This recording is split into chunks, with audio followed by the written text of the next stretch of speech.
Halo saudara, senang sekali saya Permatasari harap dapat menemani Anda dalam bincang kita. Saudara, bulan Oktober merupakan bulan kesadaran kanker payudara. Dengan adanya peringatan bulan kanker payudara guna untuk meningkatkan kesadaran, atensi dan dukungan terhadap pasien kanker payudara. Kesadaran akan kanker payudara sangatlah penting. Lantas bagaimana kita bisa mengenali awalnya terkena kanker payudara? Kita akan membahasnya bersama narasumber saya yang sudah hadir di studio, dokter spesialis penyakit dalam dan konsultan hematologi onkologi medik atau Ketua Umum Yayasan Kanker Indonesia, Profesor Aru Wisaksono Sudoyo. Halo Prof, apa kabar? Alhamdulillah sehat. Sehat ya, dan juga sudah terhubung melalui virtual ada Ketua Umum Indonesian Cancer Information dan Support Community Association dan juga seorang penyintas kanker payudara Ibu Ariyanti Baramuli Putri. Halo Ibu Ariyanti. Halo, selamat pagi Mbak. Selamat pagi. Apa kabar? Baik, terima kasih. Sehat ya. Oke, Bu Ariyanti, bulan Oktober ini kan adalah bulan kesadaran kanker payudara. Sebenarnya apa sih makna dari bulan kanker payudara, Bu? Jadi pada bulan Oktober ini adalah memperingati kanker payudara agar supaya semua masyarakat dapat melakukan deteksi dini. Hal ini sangat penting karena pasien yang datang berobat ke rumah sakit itu pada umumnya sudah terdiagnosa pada stadium lanjut. Jadi sangat diperlukan sekali edukasi agar masyarakat melakukan deteksi dini. Dan bila mana ditemukan gejala kanker, sebaiknya berobatlah ke dokter. Inilah yang kami selalu edukasi kepada masyarakat. Oke. Jadi harus ke dokter. Harus ke dokter untuk cek gitu ya? Ya, betul. Oke, baiklah. Prof. Aru, kalau boleh saya tahu seberapa banyak sih penderita kanker payudara di Indonesia dibandingkan di dunia? Ya, sebetulnya, ya terima kasih. Sebetulnya kita melihatnya dari segi prevalensi, yaitu sekitar 42 penderita baru setiap 100.000 penduduk. Atau kalau dalam jumlah itu sekitar 58, hampir 59.000 pasien baru per tahun. Bandingkan dengan dunia agak sulit karena kalau kita bermain angka persentase akhirnya kita besar sekali karena penduduk kita ada 267 juta. Ya. Jadi besar sekali sebetulnya angkanya itu. Jadi kalau bisa dibilang kanker payudara ini adalah penyakit nomor 1 di Indonesia? Penyakit kanker nomor 1 di Indonesia, iya. Untuk di Indonesia? Ya, bersama-sama kanker paru untuk laki-laki ya. Oh, jadi kalau untuk kanker payudara adalah nomor 1 di Indonesia terbesar, lalu untuk laki-laki adalah kanker paru-paru. Ya. Oke, baiklah. Saya ingin berbincang lagi dengan Ibu Ariyanti di sini. Ibu Ariyanti ini adalah penyintas kanker payudara. Boleh nggak sih Bu ceritakan sendiri seperti apa sih perjalanannya pada saat itu sebagai penderita atau pasien kanker payudara? Ya, perjalanannya panjang karena kanker itu tidak bisa datang satu kali ke dokter lalu selesai. Karena penata-laksanaan kanker itu memakan waktu. Jadi pada saat terdiagnosa kanker itu sebetulnya saya terselamatkan karena melakukan sadari. Sehingga saya bisa langsung berobat ke dokter dan sama dokter disarankan untuk USG dan mamografi.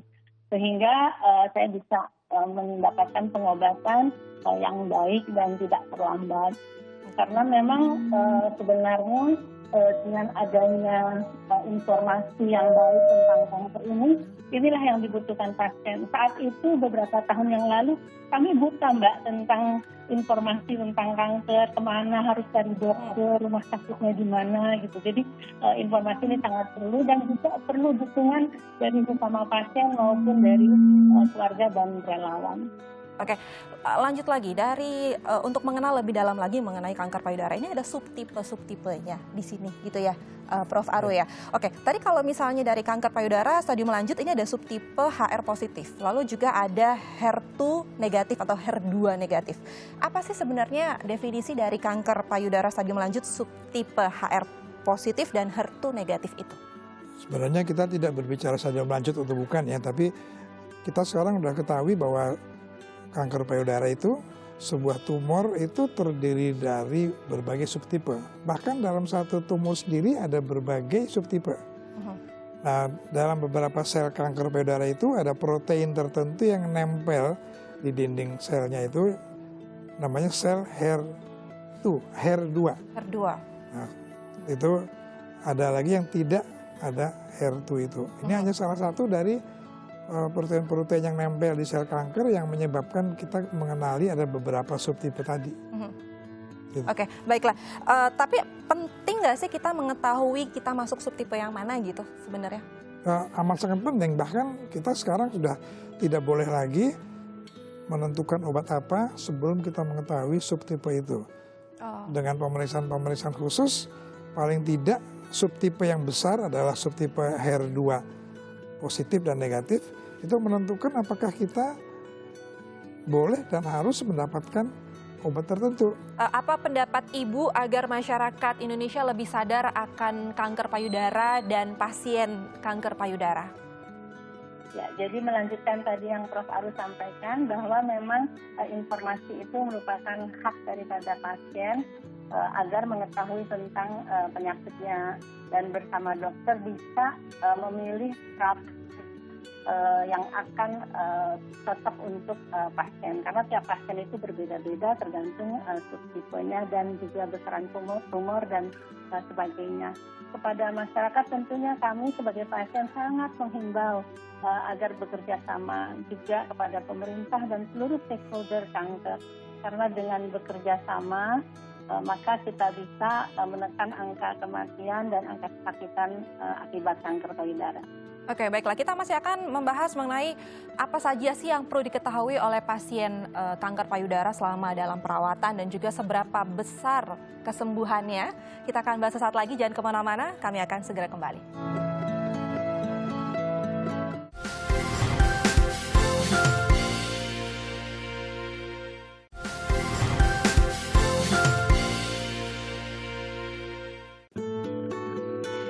Kembali lagi bersama saya Permatasari Harahap dan kita masih akan membahas mengenal subtipe tertinggi kanker payudara di Indonesia bersama Prof. Aru dan juga Ibu Arianti yang sudah terhubung bersama kami melalui virtual.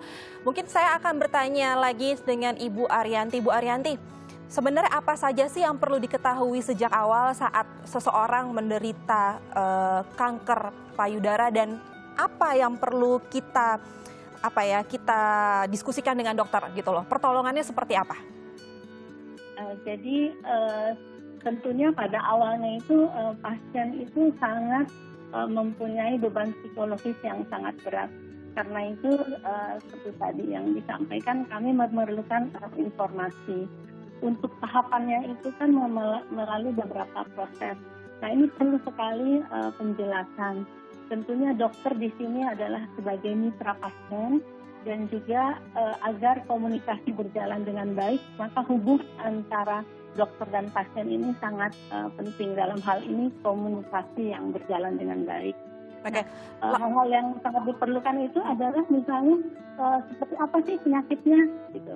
Jadi apakah kankernya seperti apa misalnya ukuran tumornya, subtipenya dan sebagainya. Karena pasien itu sama sekali tidak mengerti.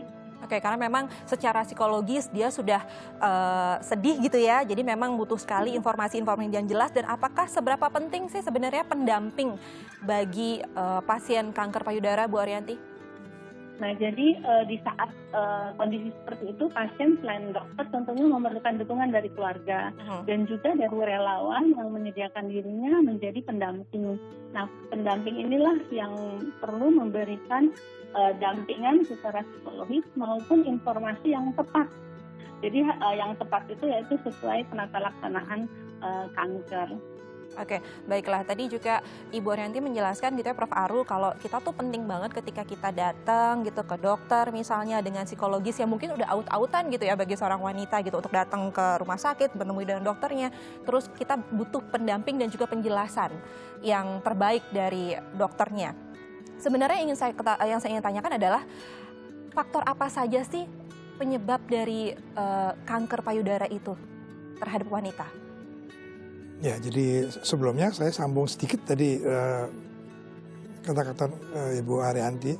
Komunikasi yang baik sudah harus dibina dari awal antara dokter dan pasien.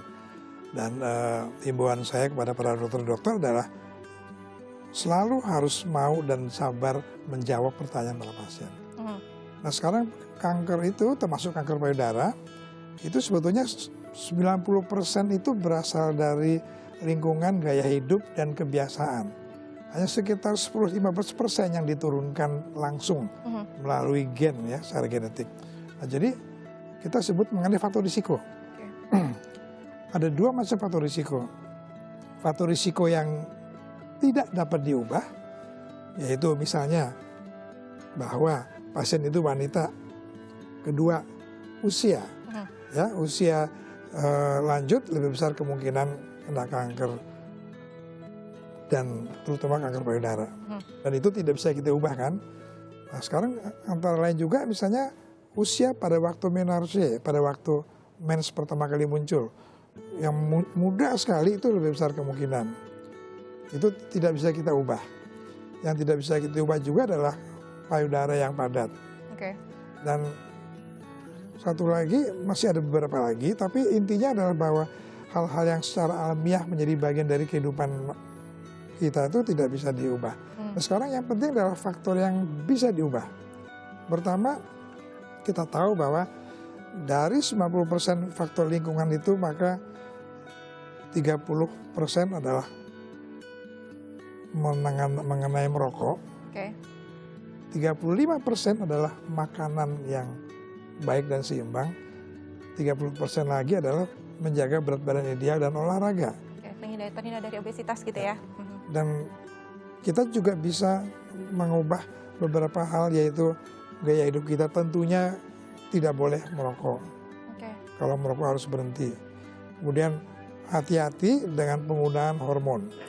Ya, kadang-kadang orang mendapatkan hormon untuk mengatasi keluhan-keluhan menopause misalnya, ya, dan hal seperti itu bisa diubah dengan tidak memasukkan hormon ke dalam tubuhnya.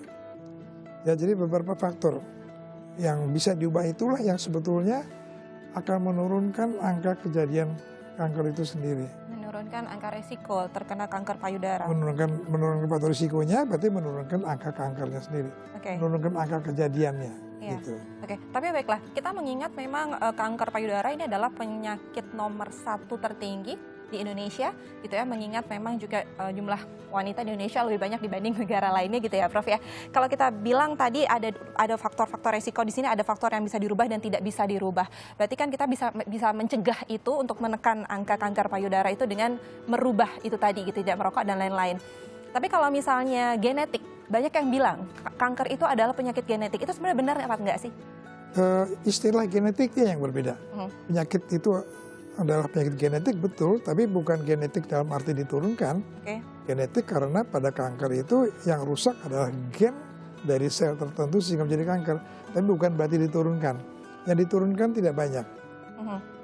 Tadi juga ada mengenai hal yang dapat diubah adalah misalnya mereka yang hamil pada usia yang muda.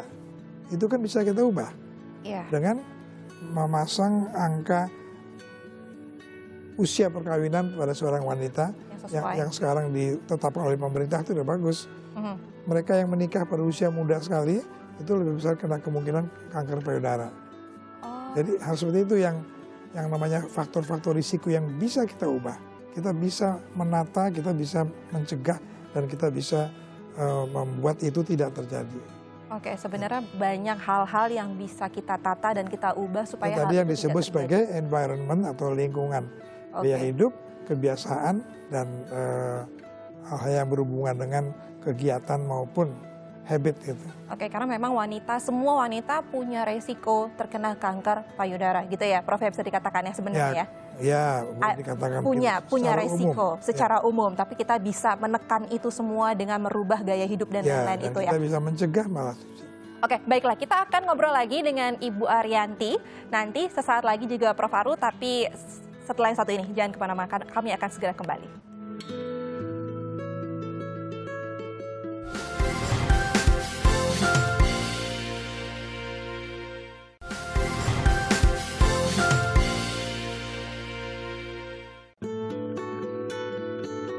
Terima kasih Anda masih bersama kami dan kita masih akan terus membahas mengenal subtipe tertinggi kanker payudara di Indonesia bersama Prof Aru dan juga Ibu Arianti yang sudah terhubung dengan kami secara virtual. Halo Ibu Arianti. Nah, Ya. Bu Arianti, kita ngobrol-ngobrol lagi nih. Bu, sebenarnya ada nggak saran dari Ibu Arianti gitu ya terhadap pasien kanker payudara? Ibu kan sebagai penyintas kanker payudara nih, saran dari Bu Arianti kepada pasien kanker payudara yang saat ini sedang berjuang dengan penyakitnya. Ya, jadi setiap pasien tuh berbeda-beda ya tadi tergantung dengan jenis daripada kankernya. Tetapi yang paling penting adalah bagaimana kesehatan mental kita dalam menghadapi cobaan. Nah, kepada sahabat-sahabat penyintas kanker, saya sangat berharap sekali supaya tetap semangat dan jalankan pola hidup sehat. Dan dengan adanya pandemi COVID ini kita tetap harus usahakan berupaya agar kita tetap fit dan dapat menjalankan pengobatan waktu. Nah, selain itu pasti juga ada pendamping di organisasi kami. Kami melakukan pelatihan untuk pendampingan pasien yaitu patient navigator. Nah, dengan adanya pendamping pasien atau patient navigator ini, maka patient navigator ini bisa memberikan dukungan psikososial maupun informasi yang diperlukan oleh pasien. Jadi tetap semangat. Harus tetap semangat ya Bu ya. Oke, baiklah. Tapi kalau ini ada semangat pasti ada pertanyaan juga. Seberapa besar kesembuhan bagi penderita atau pasien kanker payudara di stadium lanjut? Terlebih ini adalah subtipe HR positif dan juga HER2 negatif. Ya, pertama saya hilangkan dulu kata-kata lanjut ya. Karena kanker payudara itu bisa dialami pada berbagai stadium. Nah, angka kesembuhan itu bergantung pada beberapa hal. Pertama, pada stadium pada mana kanker itu didapatkan. Kedua, pengobatan yang didapat apakah sesuai apa tidak. Dan ketiga, apakah obat itu bagus atau tidak, mempan atau tidak. Itu bisa berbeda dari pasien ke pasien. Dan yang keempat adalah bagaimana sikap pasien terhadap penyakit itu sendiri. Bagaimana dia menjalankan kehidupan sehari-hari sesuai dengan tadi hidup sehat yang dianjurkan oleh Ibu Arianti. Bagaimana positif thinking, positif outlook dan semangat juang itu tidak bukan khayal. Itu memang ada pengaruhnya yang dapat dibuktikan secara biokimiawi bahwa olahraga, menjaga berat badan, makan yang baik itu memang terbukti secara kimiawi bahwa biokimiawi bahwa memang ada pengaruhnya terhadap pertumbuhan sel kanker. Jadi banyak pengaruhnya. Kita tidak bisa hanya menyatakan dari satu aspek saja. Tapi kalau untuk kategori kata sembuhnya itu? Ya itu. Jadi sembuh itu artinya sebetulnya kita sudah tidak lagi memerlukan memikirkan mengenai kankernya itu sendiri. Tapi itu hal yang sulit karena kita tidak bisa menduga kan. Tapi kami selalu membuat kata-kata harapan hidup per 5 tahun. Jadi berapakah harapan hidup 5 tahun seseorang kanker tertentu? Nah, misalnya kalau kanker stadium 1 90%, kalau kanker stadium 3 60%, itu hanya angka sebetulnya, hanya untuk hasil penelitian dan membantu kita dalam membuat keputusan pengobatan dan outlook dan komunikasi dengan pasien. Tapi sekali lagi, sembuh itu tentunya pemberian dari Tuhan dan kita semua itu hanya berupaya, tapi memang harus ada dua arah. Dokternya mengobati dengan baik, pasiennya menjalani pengobatan dengan baik, itu amat sangat penting. Oke, baiklah. Tapi apakah pasien itu harus konsultasi dengan dokter onkologi untuk terapi yang terbaru? Perlu nggak? Ya, jadi setiap pengobatan itu ditentukan atas dasar hasil diskusi antara dokter dan pasien. Jadi dokternya akan harus mengatakan ini opsinya. Obat yang sekarang ada ini A, B, C, D, E. Nanti pasiennya akan kemudian mengatakan, oke, kalau begitu bagaimana kalau ini, dan sebagainya. Dan itu berbeda-beda walaupun jenis kankernya sama dari pasien ke pasien. Oke, berarti memang butuh konsultasi. Hasil diskusi nanti menentukan terapi apa yang akan diterapkan kepada pasien. Tentunya baiklah. Berdasarkan informasi dari dokternya mengenai untuk kanker ini, sekarang ini apa yang dipakai di dunia misalnya gitu. Oke, baiklah Ibu Arianti, mungkin tadi kan kita berbicara sudah dari saran Ibu gitu ya, tapi ada nggak Bu tips baik dari Ibu Arianti bagi pasien kanker payudara untuk meningkatkan kualitas hidupnya, seperti apa sih Bu? Harus berpikir positif, ikhlas dan berusaha bahwa sisa umur yang ada kita bisa lebih bermanfaat bagi banyak orang. Oke, baiklah. Terima kasih Ibu Arianti. Kalau Prof. Aru sendiri gimana Prof? Untuk meningkatkan kualitas hidup bagi penderita kanker payudara dari sisi medis gitu?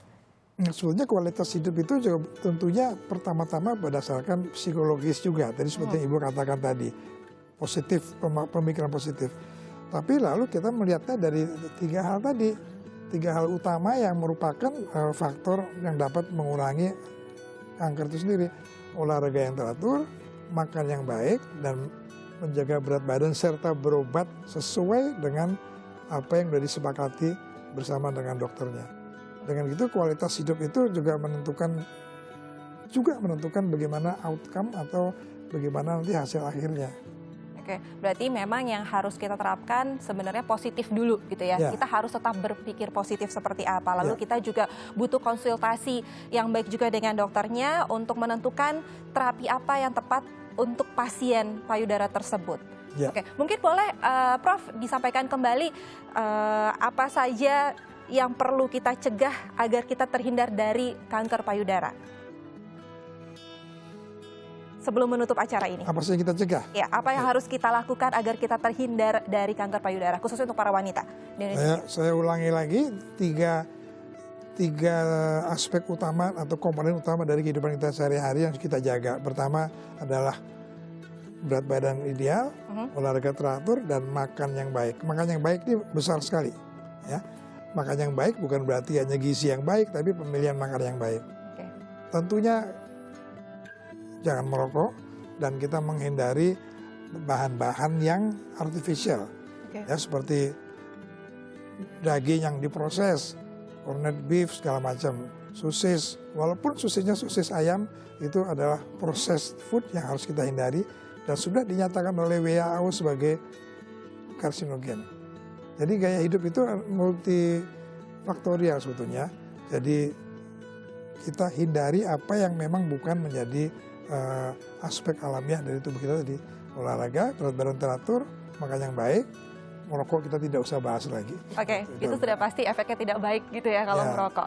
Intinya adalah agar kita terhindar dari kanker payudara adalah hidup sehat, hidup lebih baik dan hindari hal-hal yang tidak baik untuk kesehatan untuk tubuh kita, gitu ya Prof ya. Baiklah, Ibu Arianti masih bergabung bersama kami. Ibu, boleh sedikit harapan Ibu ke depannya seperti apa? Harapan saya supaya masyarakat cek kesehatan secara rutin karena kecil ini proses pilihan terapi. Oke, baiklah. Terima kasih Bu Arianti, sehat terus. Prof, kayak seperti masih ada satu yang ingin disampaikan. Ya, ini ada justru yang penting sekali. Hampir saja terlewat. Deteksi dini. Baik. Ya, bahwa deteksi dini itu kalau untuk kanker payudara paling penting adalah pemeriksaan payudara sendiri. Karena yang pertama kali menemukan ada benjolan bukan dokternya, bukan orang lain, tapi pemilik payudara itu sendiri. Tentunya ada beberapa pemeriksaan tertentu yang memang sudah bagus seperti mamografi dan ultrasonografi atau USG. Tapi sadari adalah sebuah pemeriksaan yang kita anggap sebagai penyelamat sebetulnya. Karena itu kadang-kadang membedakan antara sembuh dan tidak nantinya. Oke, itu baiklah. Pesan saya terakhir. Berarti memang pesannya adalah kita harus hidup lebih sehat lagi, menjaga makanan, pola makan dan berat badan kita juga, dan hindari hal-hal yang buruk bagi kesehatan dan deteksi dini. Itu lebih baik untuk kita bisa tahu ke depannya seperti apa, untuk proses kesembuhan kita juga seperti apa. Oke, baiklah. Terima kasih Prof Aru, terima kasih Ibu Arianti yang sudah bergabung bersama kami secara virtual. Terima kasih Ibu, sehat terus ya Bu. Dan sekali lagi terima kasih Prof Aru telah memberikan informasi untuk kita semua terkait kanker payudara. Dan tidak terasa sudah 30 menit kami menemani Anda. Akhir kata saya Permatasari Harahap pamit undur diri. Terima kasih atas kebersamaannya dan sampai jumpa.